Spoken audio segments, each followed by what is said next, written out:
So at Luddington, we've been measuring soil health by looking at things like earthworm numbers. Earthworms are key indicator species, and generally when earthworm numbers are high in your fields, it means you've got high soil activity and good soil health. We've also been looking at visible assessment of soil health, so digging up the soil and looking at its colour and its structure to help us see whether there's improvements in soil health when we change some soil management.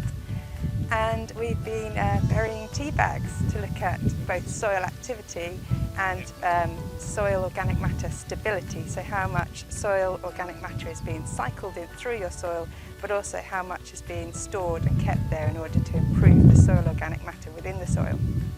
Earthworms, we've found that the numbers have increased in the minimum tillage plots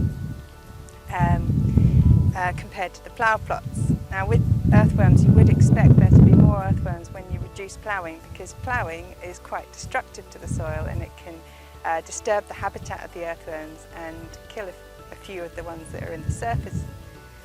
We've been using the tea bag test in order to look at how soil organic material is cycled and stored in fields. We want to measure not only how active the soil is and how fast that organic material is breaking down, but also that some of that organic material is becoming stable and incorporated in your soil.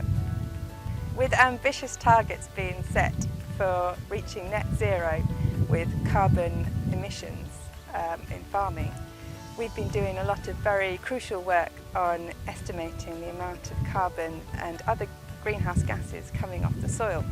It's important to know when we change soil management what effect that has on the emissions coming off the soil. At Luddington we have a really useful piece of equipment that can measure directly from the soil the greenhouse gases being emitted from the soil, and we can do that repeatedly throughout the year to get a really good idea of what the management is doing for the gases coming off the soil. So far we found some interesting results.